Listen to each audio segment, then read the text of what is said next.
Good morning, Bill.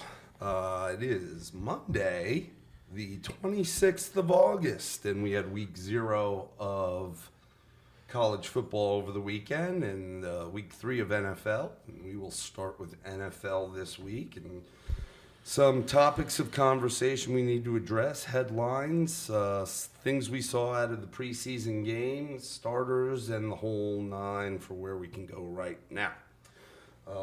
Did you hear any big news this week? I don't know. I don't know. Seems like it was a little bit of a vanilla week. It was really just kind of boring. Boring. Nothing really happened. So let's go right into it. We have new starting quarterbacks that officially have been named. Case Keenum, you brought him to the attention of course, Eli. For the Giants, so that whole move towards Daniel Jones, I think, is still a big play this year. But right at this time, they are going to start off with Eli, which makes sense. Yeah, I would definitely agree. I think even the Case Keenum one, certainly the difference in those rookies fighting for jobs. The Redskins, Haskins has not looked the part as of yet, so I think this is not just protecting him, but Jay Gruden is in a win now scenario, so he's got to go with the best hand. His seat is flaming. Yeah, they're in trouble, and this is we had discussed this prior to the draft and the Giants quarterback situation. And I wasn't into Haskins. The guy's got great arm. I think he's a great athlete, but he was a 1-year starter at Ohio State, and now that he's been in camp with the Redskins, the beat writers for Washington are saying the guy he's not smart. He's just so raw. He can't get the playbook. He can't read defenses like a professional, or even like a rookie quarterback should. And that's, in my mind, that is straight to do with the fact that he was only 1-year starter. Yeah, and I think overall the idea behind this quarterback class, certainly there was a hope for a lot of the low-end teams that the kid out of Oregon, Herbert, was going to show up, and he didn't. He stayed in. So there was a belief that this quarterback class was down somewhat. I think the Washington situation shows that. Just guys not ready. While Kyler Murray, as an example, played better this week, there's still a lot of flaws, not just in his game, but that team is drastically flawed. And the question too in there is the head coach, is he ready? And that's going to be something that's going to play out throughout the season. So it looks like right now Kyler Murray is going to be, I believe he's going to be your only week 1 starter at this point is what it's looking like as a rookie. Yeah, as a rookie. The Eli Manning and the Giants now, let's just, it's no secret, and I think this will kind of move into the next topic, that he has certainly played well. He's definitely made it a competition. I think the Giants went in with the right mindset. They are not playing for this year. Now, that could change in 4 weeks in seeing how they start off the season, but they are going to play Eli Manning with the experience, which is a smart move. You bring in the rookie and then he starts to struggle and you start trying to play to win, and you go to Eli and you deal with confidence issues. This is the smart way to go. It will not shock me to see Daniel Jones come in and play early this year, depending upon how things go, because he did show well. Now, I think the overarching theme, and these are kind of what I'm going to call our Patriot Missiles, our little hits here on who the quarterbacks are for the week, because they just you're expecting, and especially this year, there has been a significant move towards sitting starters throughout most, if not all, of preseason. The Bears, Nagy came out and did that, and by no means is he the only one, but that was something they really kind of felt. They feel like they can control the scrimmages, and this is all about reducing injury. Because these games just don't matter. But so with that being said, that's been some of the challenge with evaluating some of these players that are having big starts is it more a product of, Daniel Jones played well in week 1. Most starters didn't play and rarely do play. If they play a series, it's a lot of handoffs. Week 2, he looked very good against the Bears again, but the Bears didn't play one starter on defense. So you have to take some of that with a grain of salt. Now, he threw the ball well. He threw it. What I like with him is his ball placement, which is something that you either have or you don't. You can start to develop that, but you got to come in with the accuracy and the ability to stand in the pocket, and he showed that. So that was kind of an interesting play. I'm not surprised that they're going with Eli. If I was to evaluate it personally, I would say that's a good move. But Giants fans should be excited. And I mean, you've got probably one of the best, if not the best, offensive player in football in the backfield with Saquon Barkley. So more to come with those Giants. And to see how it plays out, and let's not totally dismiss Eli Manning. He's definitely, I think, lost some arm strength. I think you'd agree with that. But the guy's got 2 Super Bowl rings, so we're not talking about garbage. No, and look, I think that I love Eli, and any Giants fan that might be upset is wrong. I mean, and we'll get into the Hiroshima later with Mr. Yes. Luck. Yep. But you saw what happened when he walked off the field. And fans were upset when they got the news during the preseason game. Yep. Giants fans don't need to act like that with Eli. The guy won his Right. 2 Super Bowl rings. Look, talent improves talent. Yep. Okay? Eli's still got talent, but he's old. You got a talented young guy that's really come up under the same system, or has under the same type of system with Cutcliffe. And so I just think that his game he's been pushed. Yeah, and that's great. That's what you want. And look, Jones has performed phenomenally in the preseason. He looks really good. Take it with a grain of salt. It is preseason. Now, do I like what I see? Like you said, ball placement is great. That's where I'm having my problem with Eli. Last year, a lot of the balls, the receivers would either have to stop, slow down, reach, but there's not a lot of leading receivers, not a lot of throwing them open. Yep. And I'm starting to see some of that with Jones, which gets you excited as a Giants fan for the future. The move to start Eli is the right thing. It is. Let him, take this team the first few games. We have Barkley, like you said, and when the time is right, they'll make the transition. Eli's not a guy, as you know, with his, really long start record until that silly game a couple years ago when when McAdoo benched him, and not just benched him, he put friggin' Geno Smith in, and we had drafted a kid that year that we didn't even, a whole nother story. Yeah. I mean, why are you going to bench Eli for Geno? You know what you got there. And I would say, see the rookie. Yep. Okay. And I lived in New Jersey at that point and got all the New York station. I mean, that was a PR disaster. Yeah, it was just a mess, and that just shows the bad.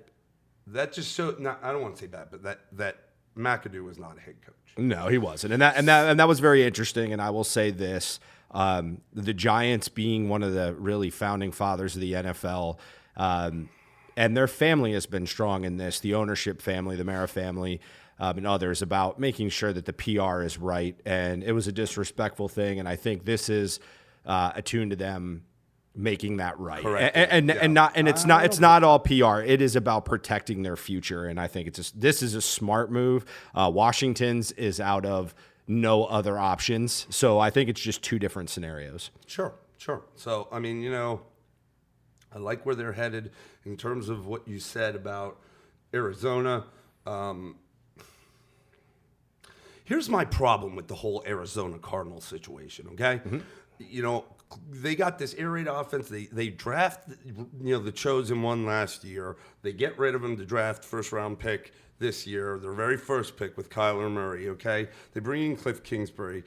My problem is their defense sucks.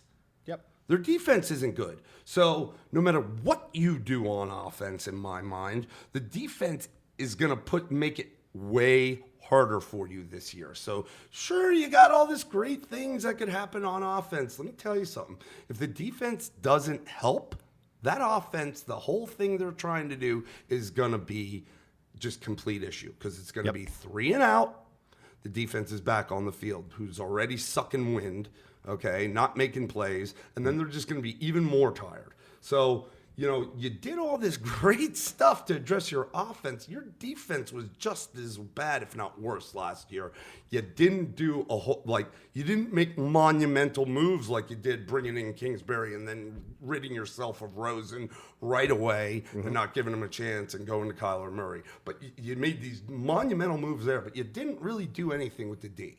And that's my problem with Arizona. Well, I think they're so far behind the 8 ball, and let's be honest, when you take a kid with your first round draft choice, what was he chosen? Rosen. Rosen. I don't know, top 7. He was a top 3 quarterback taken in a first rounder. When you dump him, you got no choice but to start Kyler Murray. There's no bringing in a veteran and selling that to your fan base when you've made such a bold move, because you fired a 1-year coach.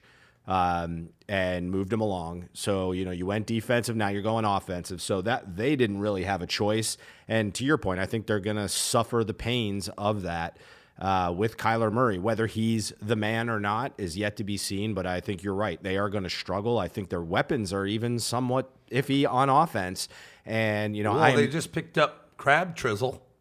They picked up the Crab Trizzle. So, you got him, you got old man, and I love Larry. And I think Larry's going to be, I think the best thing for Kyler Murray and Cliff Kingsbury is having Larry Fitzgerald. Yeah. From a leadership and a guy that you can throw the ball to and he's going to come down with contested catches. He's not going to lift the top off of defense or anything like that anymore. And you got to use him appropriately though. If you don't, you're in big trouble. So those are some different scenarios. And then you talk about Rosen, and that QB battle is still going. Flores is still saying it could go either way, which you've got Fitzpatrick, who is a poor man's veteran journeyman, and then you've got Rosen. So that's still undecided at this point, which will be interesting to see how that plays out. Now, usually, I will say this. This is the week where traditionally most fans start freaking out. It's the true dress rehearsal. Obviously, the scope of the game has changed and the way that they play now. So there's a lot of teams playing with less of their starters at this point, some not playing them at all. In fact, a large contingent. So there's really not a lot to get overwhelmed by. Now, some teams that did play starters, I'm going to talk about Minnesota. Okay. Dalvin Cook, who is a little near and dear to my heart from Florida State, but even at Florida State, he was tough. He played through injuries, but he was injured a great deal of his career. One of his best years, he was bothered by a hamstring for the entire year. He was out last year early after the ACL injury. He has come back. It was pretty good run, 85-yarder in the game, so he looked good. But on the flip side, Kirk Cousins,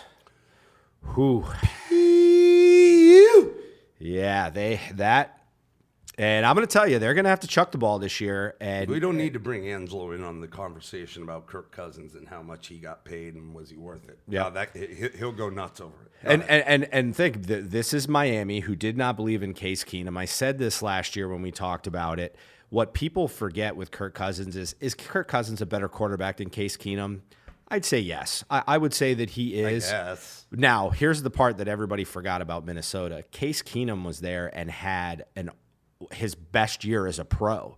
So when Kirk Cousins came in, it's not that he was replacing Case Keenum lifetime average. He was replacing a great year. And Kirk Cousins, and we all know about his record against 500-plus teams, it's not good. And for them to play the full Monty, I mean, I think he had I think it was a decent first drive, if I remember correctly, but then he completed like 2 of 14 passes after that. So he played quite a bit. And this is on a pretty established offense. Granted, Thielen did not play in the game, so he was out with his number one receiver. But it is it's not a good look for Minnesota, let me say that. So that's something that came out of a game where some starters did play. And I don't know what your thoughts are on that game, but that to me was a pucker meter of 10 for Minnesota fans to watch that. Because if you're Dalvin Cook, I'd love to rely on my running game, but again, he's got an injury history, and so if he gets hurt, you get one-dimensional real quick. Well, if he gets hurt, then you've got, you look at the depth chart for Minnesota, you got Alexander Madison behind him. Where did he come from? I know a lot about college football. I don't know. And then you got Abdullah.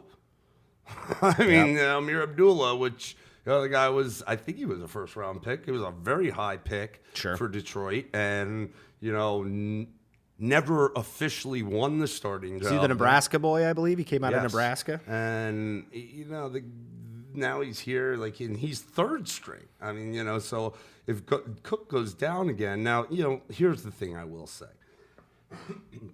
For the most part, I think they got a pretty decent offensive line. I mean, you got Bradbury in there at center. He's good. His backup's Brett Jones. That's a good guy, too. You got Elflein at left guard, and you got Riley Reif at left tackle. The right side, Klein and O'Neal, I don't know as much, but Elflein and Reif are solid offensive linemen. And then you've got, Diggs and Thielen. So, offensively, still got Rudolph too. Yeah, and I don't even know. We'll see. I think by the end of the season, Rudolph may end up taking second fiddle to Irv Smith. Remember they drafted Irv Smith out of Alabama, and that's a big boy. Rudolph, I like him, but Irv Smith's I think he's just a little more of an athlete and dynamic than Rudolph. So, but a good veteran tight end to coach up a rookie. So I say all that to say is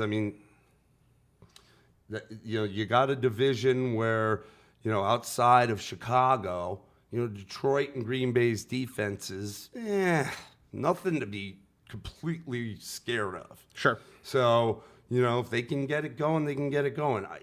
Cousins doesn't need to be the savior. I mean, he just needs to, unfortunately, I hate to say it, just manage it. Manage the game.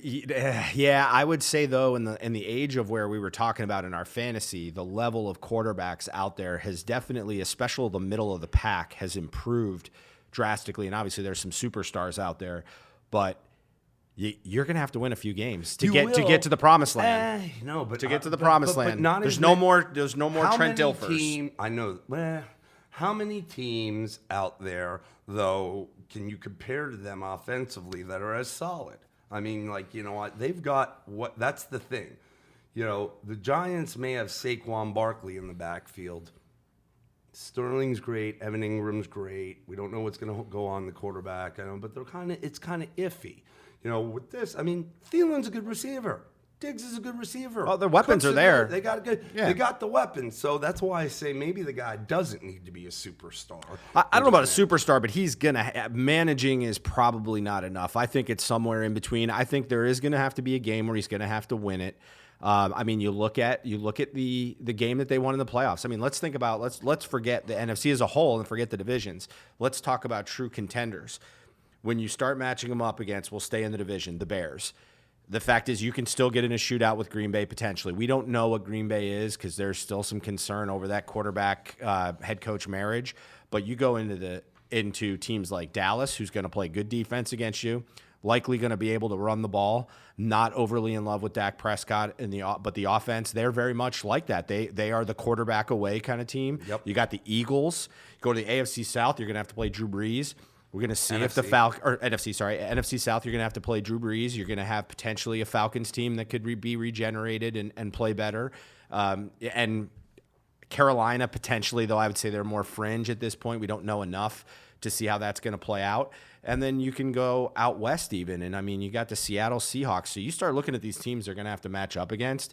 Cousins is going to have to win some games. I don't disagree that I'll have to win some games. I just think, he'll have to win the games, like you said, more so. I think he can manage all season long, and when they get to the playoffs, that's where or when it comes crunch time at the end of the year, if they're on the cusp, that's when he's going to have to win games. I don't know if he will, but that's when I think he'll have to. I think they could go most of the season, and the guy, as long as he doesn't screw the pooch, they're going to be okay. Well, I'll take you to their last year's playoff game. Their last year's playoff game was the final game of the season against the Bears. The Bears had nothing to play for in that game.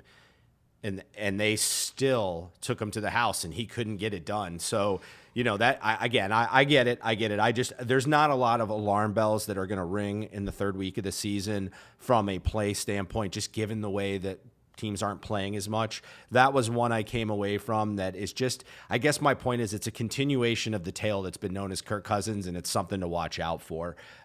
He did put up big numbers in some games, so it's not like he is inept, but his whole MO is I can win the easy games and I can't win the big games. So it's going to play out. It's going to play out. Do I think they're going to be a terrible team? I don't know. I don't think so. I think they're going to be a good team. Just the question is going to be when the rubber meets the road, is he up to it? Sure.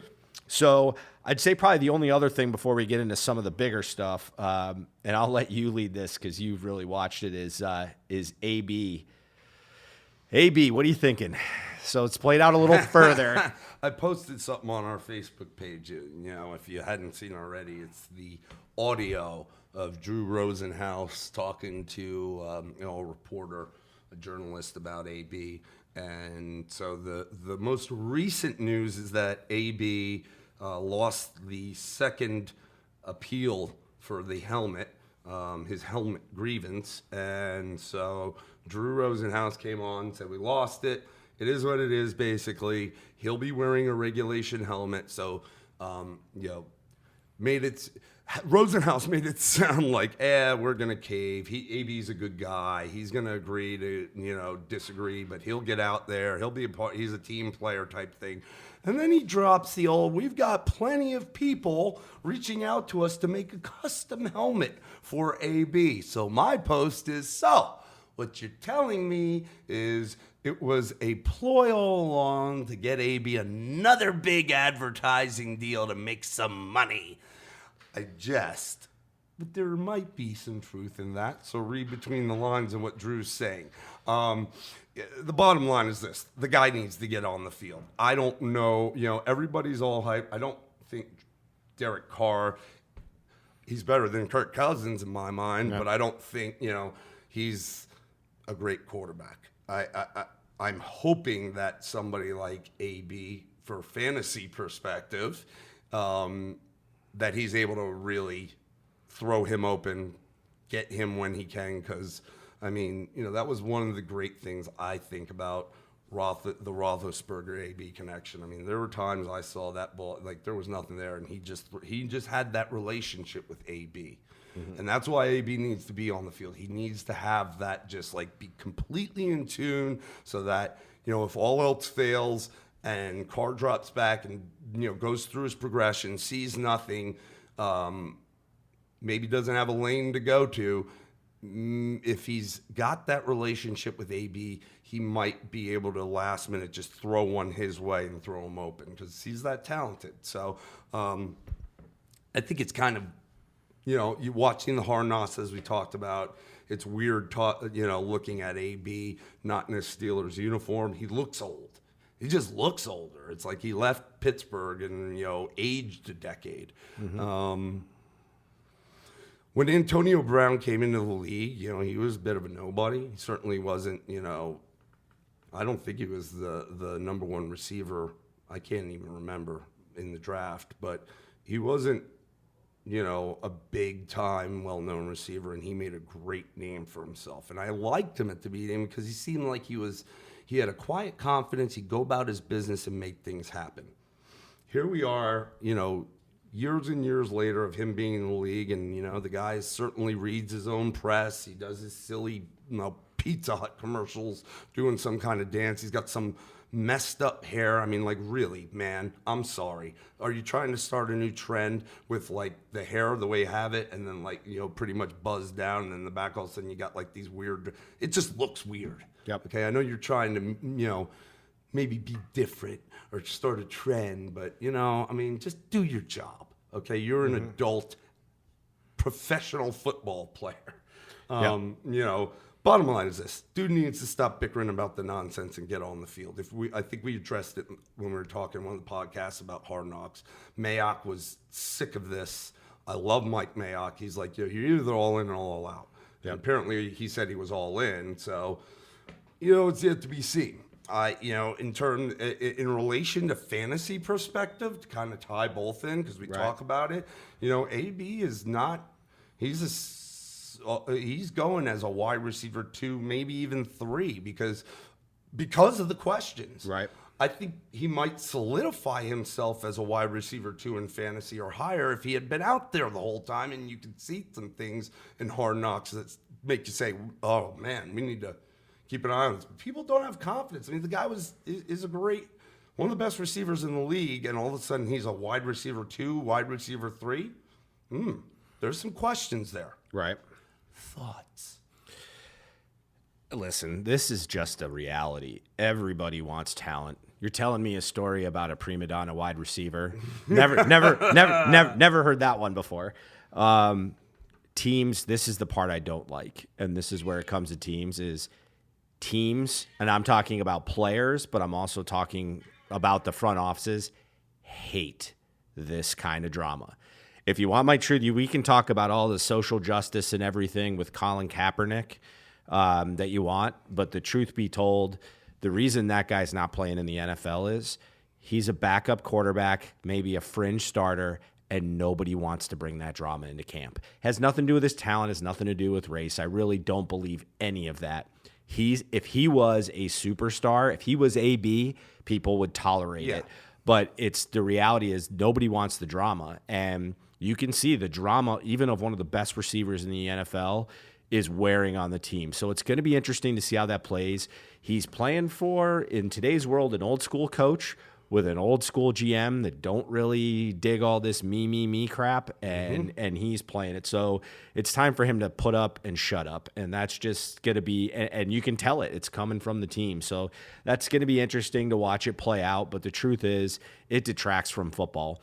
If the lights come on and this guy performs and just does his job, then I think all will be forgiven. Yeah. But if this drags into the season in any way, whether it's about his helmet or his feet or being butthurt about something else, it doesn't really matter. He just needs to shut up and play. So if he does that, all will be forgiven. If he doesn't, it's going to be dysfunction junction out in Oakland. It is. / Las Vegas. It is, and I'll be honest with you. I mean, if you look at last season with the Steelers, I mean, they were okay. They didn't look like the Steelers. Yep.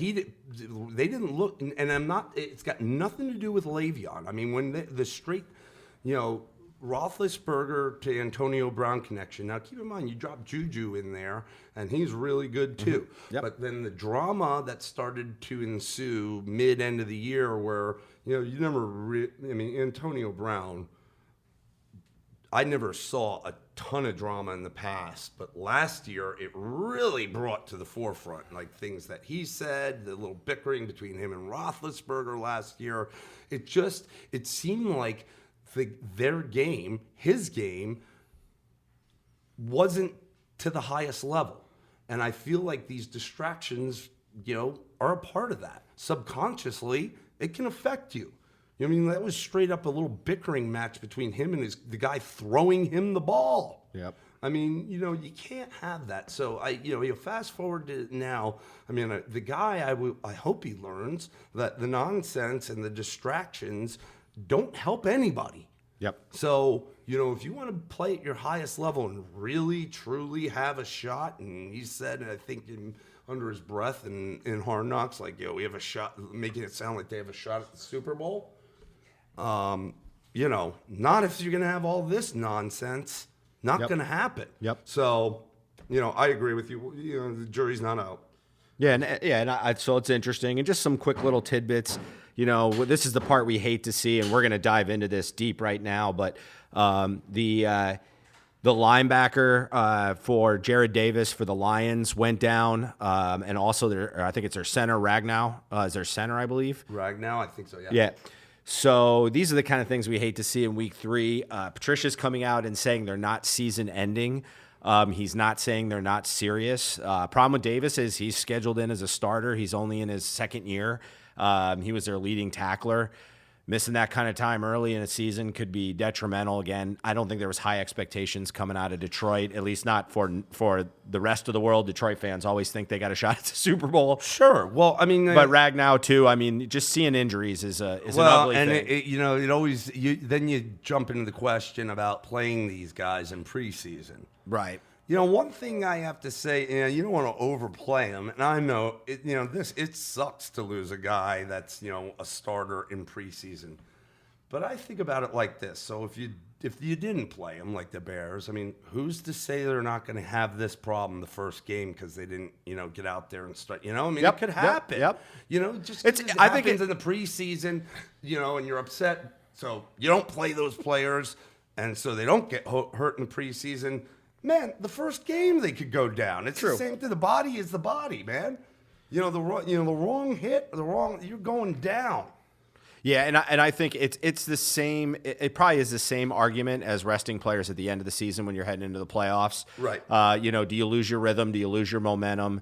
So again, to me, it's a strategy. I don't think you can draw clear lines, strategy or not. Now, I think the one thing you can say is if your talent doesn't play, you're less at risk to win, which matters more to me in the end of the season than the beginning of the season, but also you lose your best players and your season gets hurt significantly. So those were just a few of the hits that we had. Let's talk. Is there any? I know there was. So let's dive.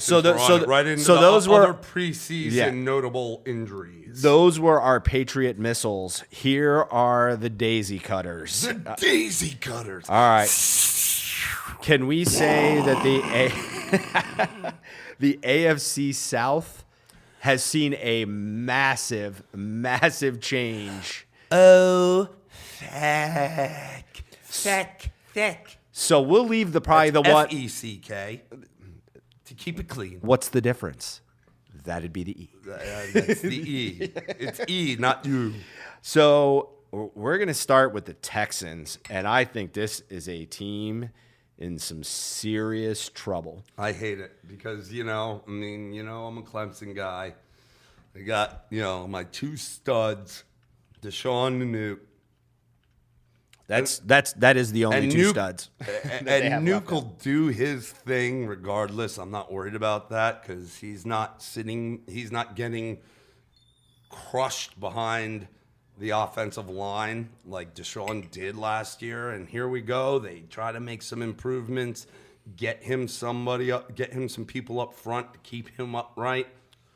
And what happens? So we're going to do our play-by-play. This is the first 3 plays of the game on offense for the Texans. Okay. So first play of the game, Deshaun Watson goes back in the pocket, ends up holding the ball for a long time. I will admit I can't remember what the receiving corps was out there, but they were playing the starters on offensive line, certainly in playing Lamar Miller, and takes a sack.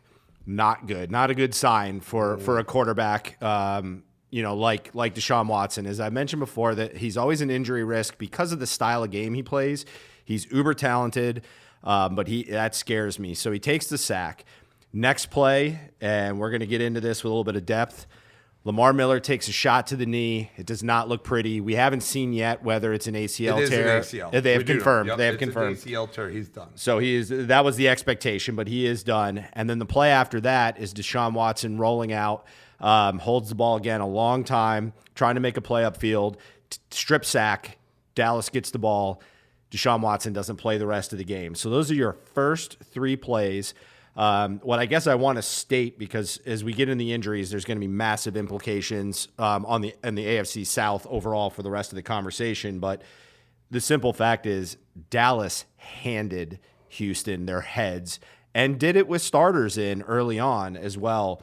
So this is a team that really had high aspirations, still has high aspirations, but there is some serious danger out there. I'm not sure if on the sack play, but also to mention, their center went down.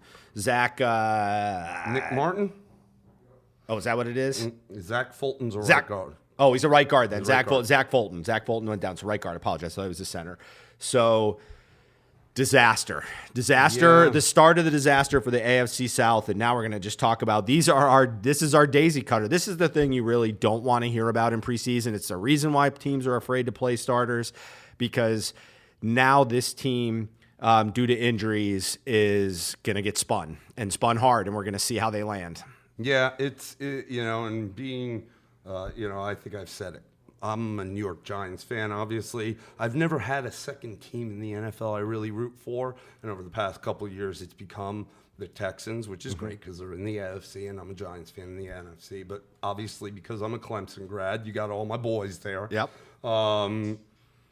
It's sad to see. I agree with you because I think Deshaun is just an unbelievable talent, but he does put himself in situations that can really be detrimental to his health. Yeah. And losing another, he was sacked more than any other quarterback last year. Losing a starting offensive lineman isn't going to help.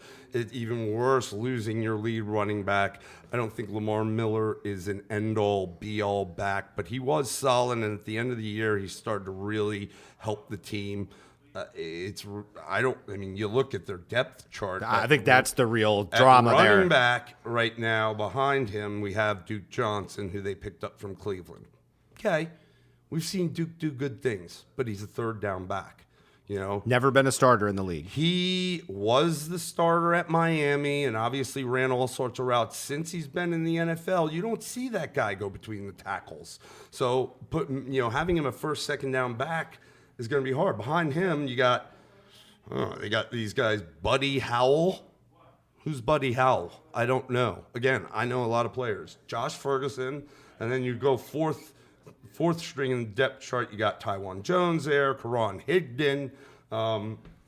It's not pretty there. And when you go to the offensive line, you got right now on the right guard depth chart behind Zach Fulton is Marquise Shakir. That's it. Yep. There is nobody third or fourth behind that.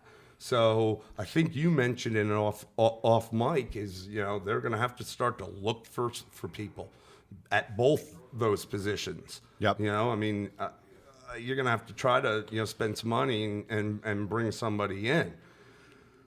It's a real travesty. Yep. I go back to what I said before. I don't feel really any type of way about Bill O'Brien.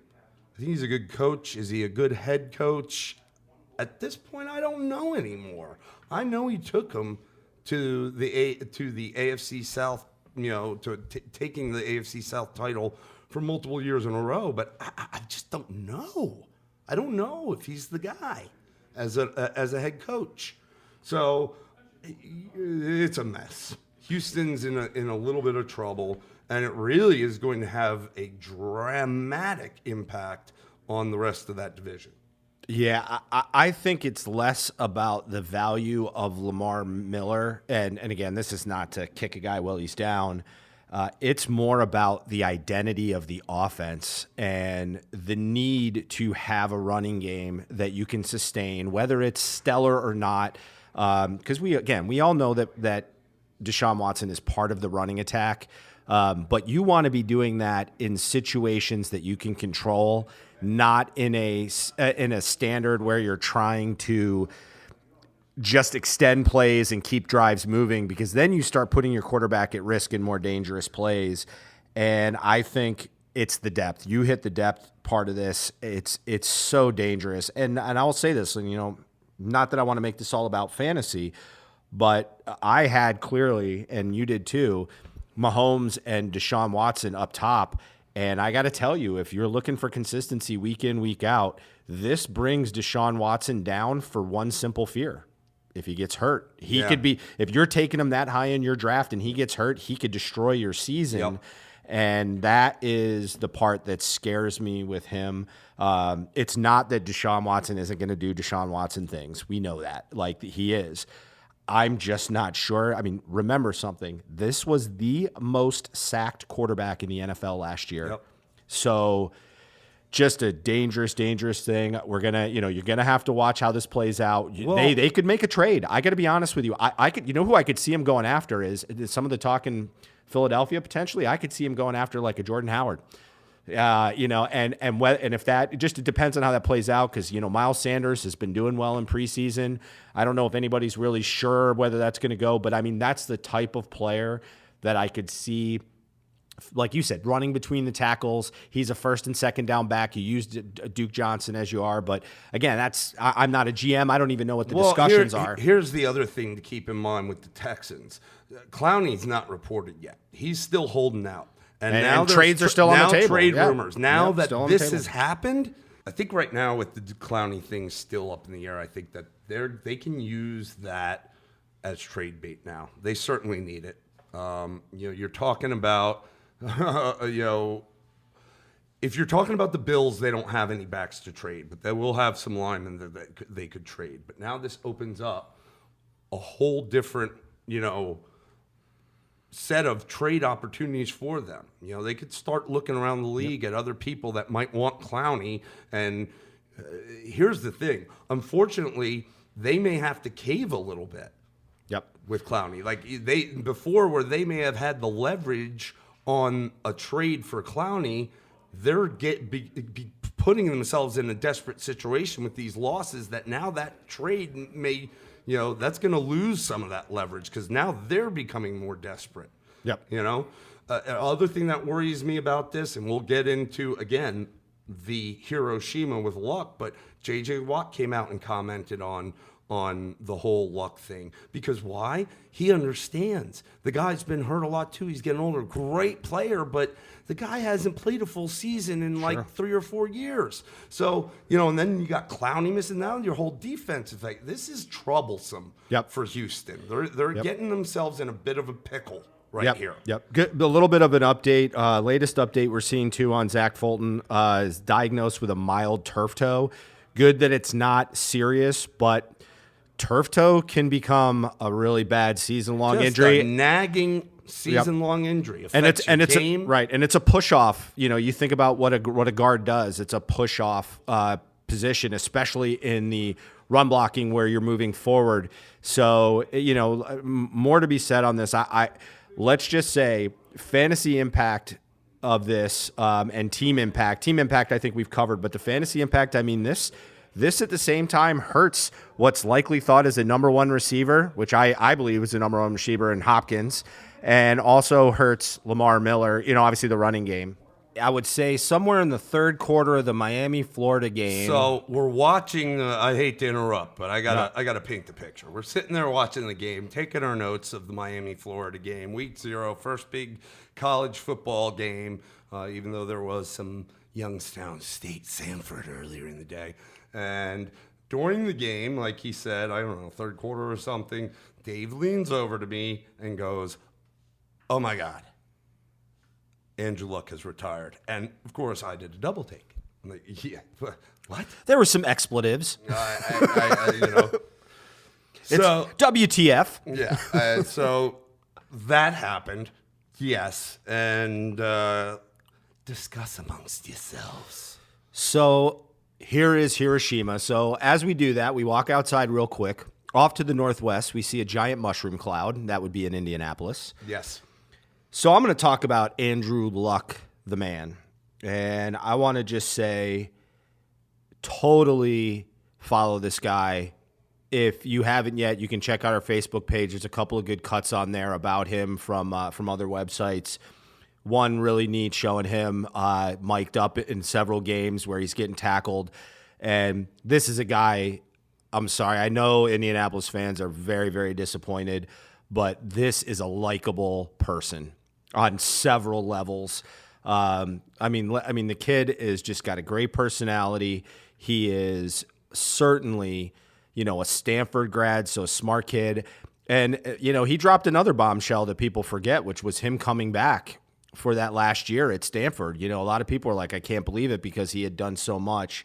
And here's a kid that stayed and went and fought, to try to win something. And so he's just a tremendous, tremendous guy. 4-time Pro Bowler. Yeah, we're talking about 6 seasons, dealt with tremendous shoulder injuries, missed all of the 2017 season, and them not being able to figure it out. The guy had every treatment under the sun, went to Germany, I think, was just all kinds of stuff. Just his shoulder was loose. They couldn't really diagnose it, and he suffered through that strain of it.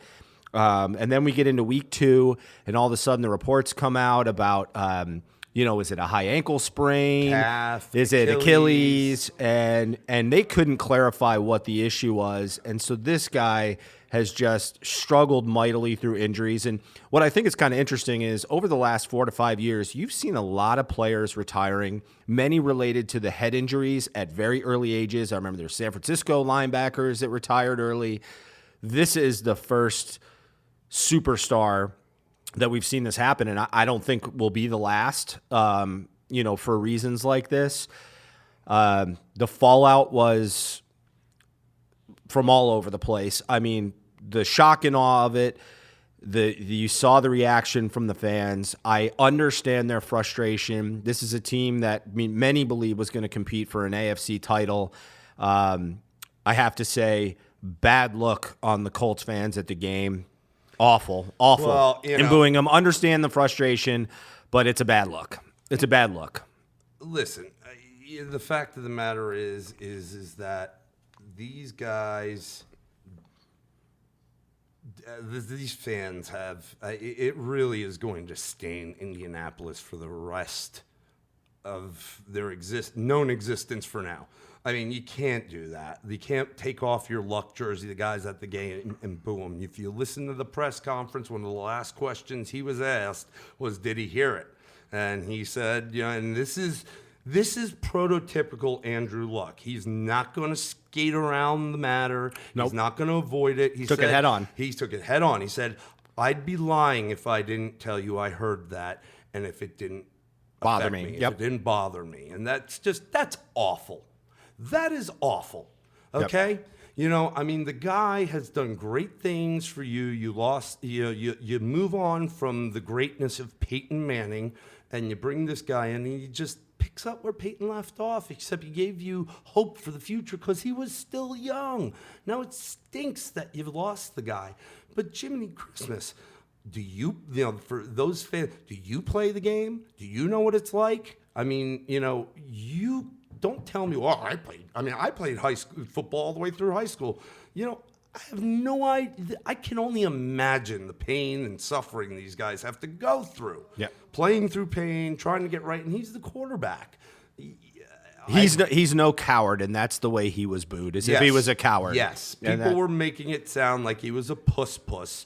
The guy's biceps are bigger than your thighs. Yep. Okay, so don't give me that nonsense. He's a smart guy. You said it. Okay, the guy has a wife, family. He's thinking about his life. Okay, not your entertainment value. Yep. As much as we love that, it's not your entertainment value.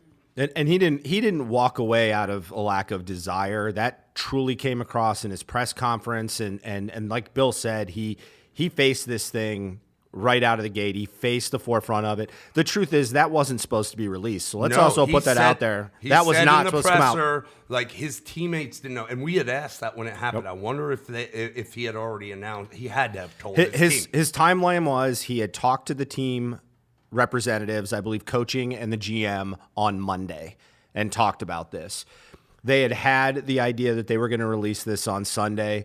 Adam Schefter, who is one of the front men for getting information in the NFL, got the information. Not to knock Schefter. I mean, he's doing his job. And I'm sure that if it gets out to him, he understands it's probably gotten out to other places, and his whole career is predicated off him getting stuff first. So, right. He wants to be. It was poorly timed, but it was the reality that that is social media and is quick news these days. So that I guess I want to say that I don't really put a lot of fault. It was a bad look, and it certainly impacts the team. But I got to say this, but kind of before we start getting into some of the impact or any extra comments you have, but if there is a team. There is only, in my mind, one other team that has no right to complain about quarterbacking more so than Indianapolis, and that's the Green Bay Packers. The Packers had one Hall of Fame quarterback followed up by another Hall of Fame quarterback. And if we don't forget, Peyton Manning getting hurt is how they got lucky, and pun intended, I guess, for getting Andrew Luck. And, I mean, while I don't believe Luck will be a Hall of Famer just on career longevity, the skills and the numbers that guy put up, if he played for 4 or 5 more years and played at that level, would certainly be a Hall of Famer. And to get that opportunity twice, I'm sorry, I just, and granted, this is coming from a Bears fan, and I remember when it was like 5 or 6 years ago, they did the list of quarterbacks for the Bears that have played in the Favre-Rodgers era, and it was like Santa's Christmas list. It was so long. So again, I'm impressed by the man more so than I'm impressed by the stats, but the stats were pretty friggin' good. I mean, and it's a shame. The football loses by him not continuing to play, but nothing's better than a player getting to walk away. On healthy in terms? his terms, even though the terms were really not his. I don't think he's quitting because he's ready to quit football. I think he's quitting. And if you ever watch a show about anybody that talks about dealing with season-ending or long-term injuries, they will tell you that's the darkest part. Yep. It's the darkest part. You're on your own. You don't feel like you're part of the team. You're certainly not helping them. Everybody thinks it's physical, too. Yeah, and it's not. It's mental. It's as much, if not more, mental. Yeah. So that's my kudos to Andrew Luck, and anything you want to follow up with that. Well, here's the thing, too, you got to keep in mind. The guy is probably giving up how much money? Another 2-3 years on the contract, probably $60 million. Yeah, I've heard different reports on it. The one thing I will let me just interject this one last piece is I give the team and the ownership a lot of credit. They can ask for about, I believe it's a little under $25 million back based off his retirement, Right. and they are not doing that, which is the right thing to do. They appreciated the man. And I still think there is a small ray of hope that maybe he just gets through this injury and does make a comeback. Because remember, he's only 29 years old. Whether he does or he doesn't, that was the right thing to do for the team. But he gave up. Some are saying $500 million because they believe he get another contract. Whatever it is, I don't think he's giving up anything. Well, I think he's making a move that he thinks is right. From a perspective of the fan, the Colts fan, which is legitimate. You're getting blinded, and I get it. You're just so you might be seething about this because you're pretty much screwed. Yeah. But you can't go into this thing and not look at the big picture with the guy because it's money he's giving up. This year were looked at as the team because based off of last year's playoffs, they took, the Kansas City Chiefs, to the wire. Yep. So they were looked at a team that could compete with them. So there was opportunity on top of money for this team this year, and it had nothing to do with that. And he wasn't trying to screw them, but it was about him. So, you can't be so selfish. I thought the guy did a great job in his presser. I thought he touched on everything you could possibly touch on, thanking everybody from the owners and their family all the way down to the cafeteria workers. Sure. I saw another Twitter post, I think it was, or no, maybe it was on Bleacher Report, but it was a Twitter post from Bleacher Report from T.Y. Hilton, talking about how much he loves Andrew Luck, and Andrew Luck made mention of it. He rattled off a bunch of teammates in that presser, and he ended with T.Y. and how that was his guy. Yep. They loved each other in a very, in a not just on the field, but off the field. And that's what makes teams great is when they're playing for each other, when they love each other. They are a tribe. It's not about the fans, not about the coaches, not about their family. It's about each other. And so that I really like to see that. Look, I'm a grown man. I'm 43 years old. I've watched this game for a long time. I've played it in my youth. And it takes a strong, courageous man to do what he did and to not be afraid to say, I love you to guys like T.Y. Hilton, and for T.Y. to say it back, if you're going to bicker about that or call the guy kind of a sissy, then quite frankly, you just don't get it. You don't get it. There's absolutely reasons to be upset if you're a fan. I'm not taking that away from Colts fans or Andrew Luck fans, but you should not in any way have animosity towards the guy. No, not at all. I completely agree with you. And I think what is the most telling to me, and you just touched on it with T.Y. Hilton, but if you look at the comments coming from around the league to this guy, an absolute show of respect. One guy who I will always take his comments very seriously because I think he is one of the greatest guys and the best NFL ambassador is J.J. Watt. Mm-hmm. He is him. And he the other thing, we talked about it, Watt's been through this. Yep. And I think it's just very telling to me. So again, a little bit of a sad day for all sports fans. If you're a pro football fan and you don't like Andrew Luck, you need to recheck your compass. Yeah. He's just one of those guys. And I just think that's going to be, again, I understand where the fans are coming from, and I'm not trying to bash the fans. It was a bad look, certainly, but again, part of it is the timing of the news. That's really horrible for fans to hear that. You never really finished that. I mean, the timing that Luck said it in his presser. That news wasn't supposed to be released till like 3:00 the next day after that preseason game. To your point, Schefter's doing his job. I can't imagine that Luck or Indianapolis was thrilled with it breaking when it did because of everything that ensued in the crowd at the preseason game in Indy. Right. But the fact of the matter is that guy's just doing his job, but they weren't supposed to really make it official till the next day. So excuse my language, but shit happens. Yeah. So that said, all this said, the Hiroshima bomb isn't just on the Colts and Andrew Luck. It's on AFC South. It's on the implications as we talk fantasy football. So the AFC South, because we just touched on the Texans. Woo! I mean, what's going to happen now? Is Nick Foles going to lead the Jaguars to the AFC South championship or to the title? What's going to happen there?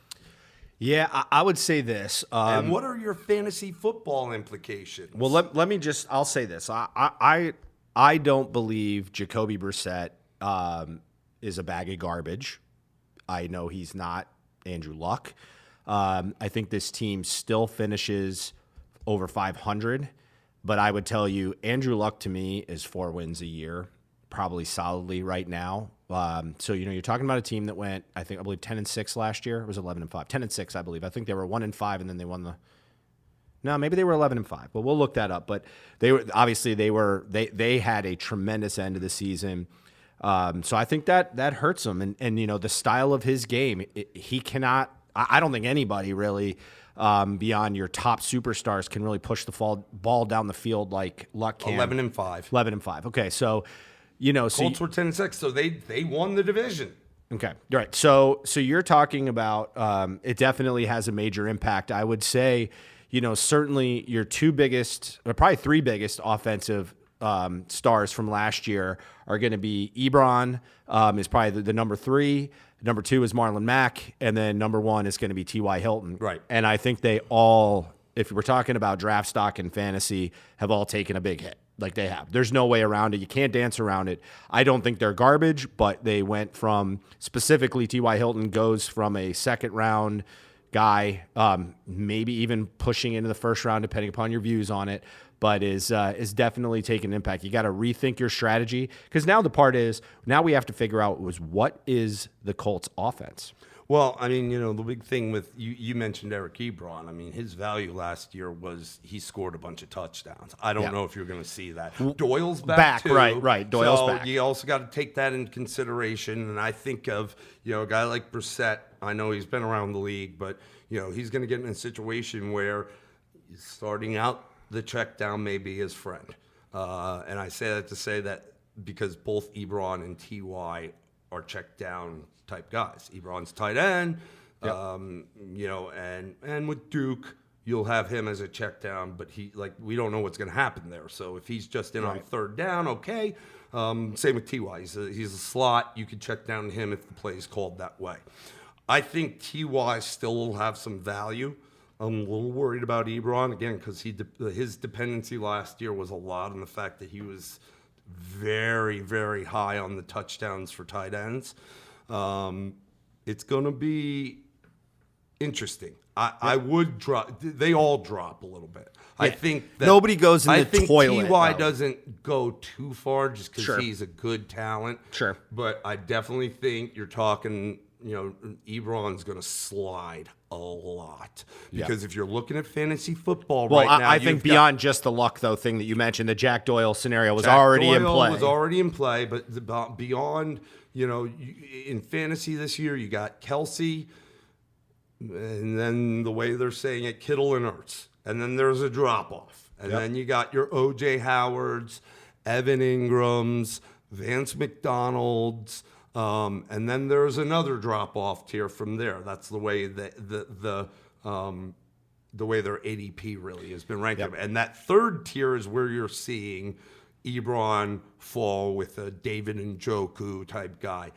he may slide even further out of that. Right. And when you're talking about that, then you're talking about, hey, maybe I'll pick Ebron up with my last pick. Yep. So the value of him is, I think, dropped like a dead weight. Yep. Okay.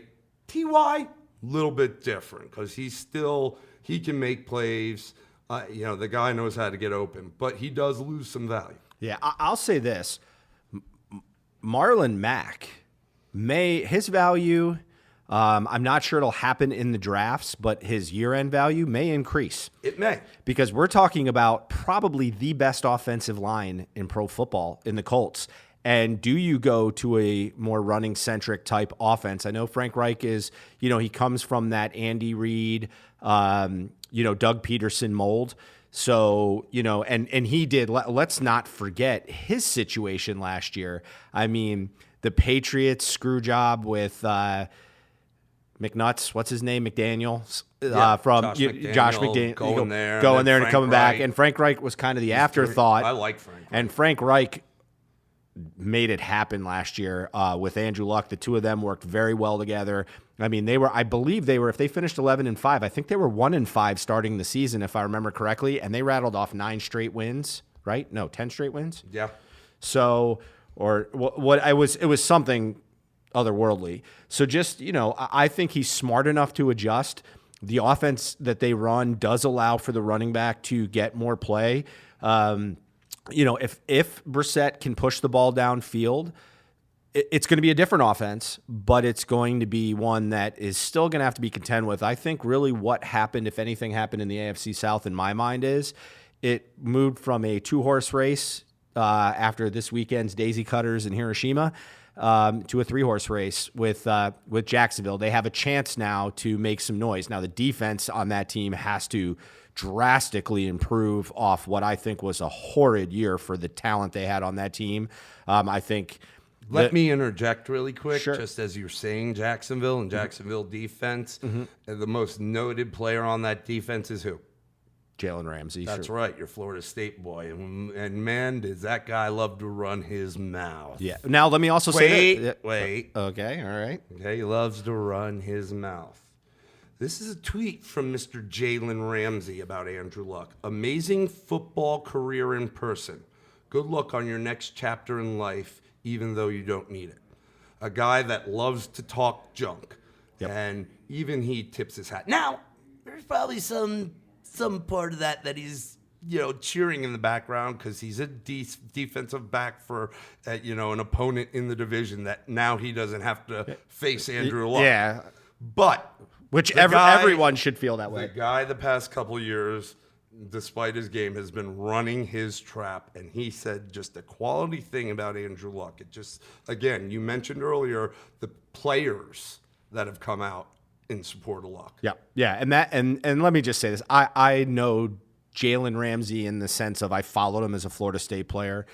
He is a back it up kind of guy. He says stuff that people don't like. He knows who he can taunt and get in their head.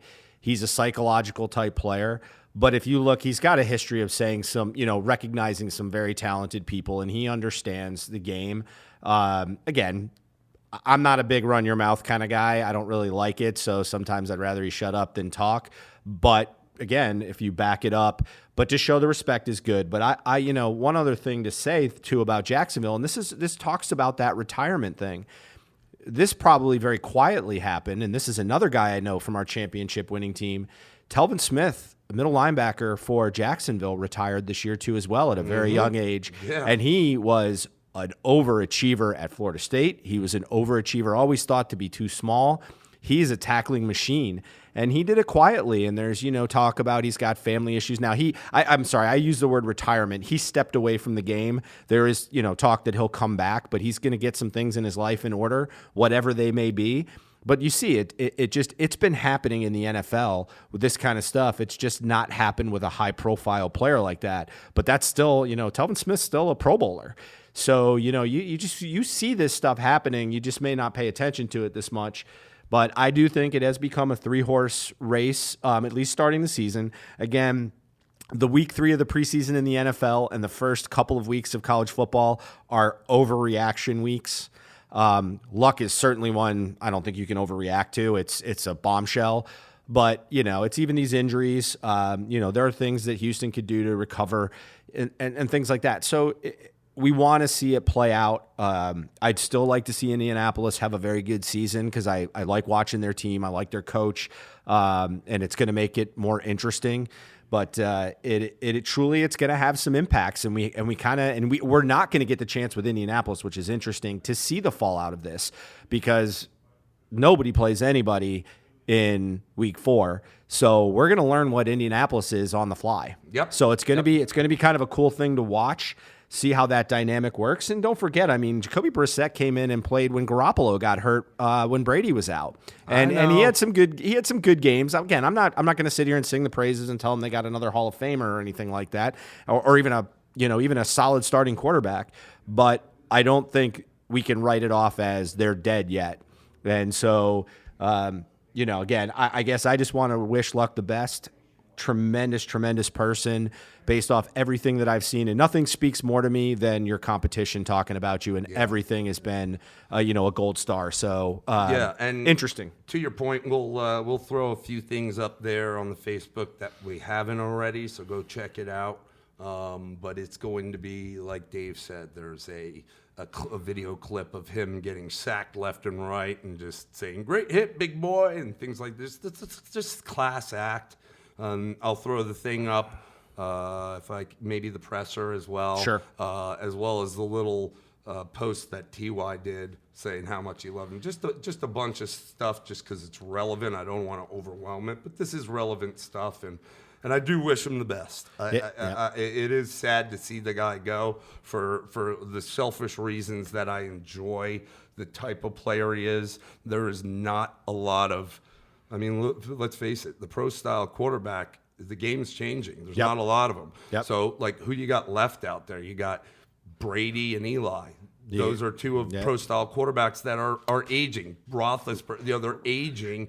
And here's a guy that's still young, but his game is that pro-style. He's not Mahomes or Deshaun, but he still represented that pro-style quarterback, and he was good at it. So it is sad to see him go, but we do wish him all the best of luck. And read stuff on Andrew Luck, and I dare you to not like him. And if you don't, hit us up on Facebook and let me hear it, because I'd be curious what you could bring to the table, and we can debate about it. So thank you, everybody.